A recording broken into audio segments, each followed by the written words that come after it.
তাহলে শুয়ে পড়ো, সকাল সকাল সেই রেখে দিব।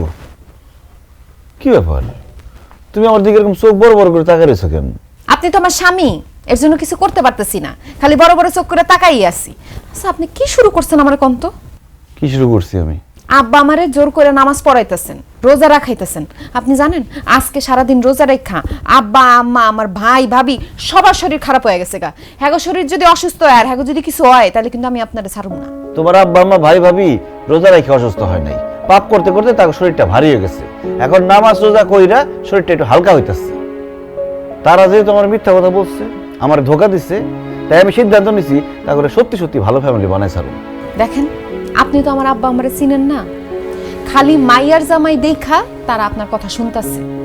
তারা আপনার কথা বেশি দিন শুনবে না, পরে একটা কথা কয়া ফেলাইবো, আপনি মনে কষ্ট পাইবেন। তার চেয়ে ভালো হ্যাগরে হ্যাগো মতো থাকতে দেন, খামোখা আপনি হ্যাগরে লগে জোরাজুরি করেন না। আমি কোনো জোরাজুরি করতেছি না, আমি আমার দায়িত্ব পালন করতেছি।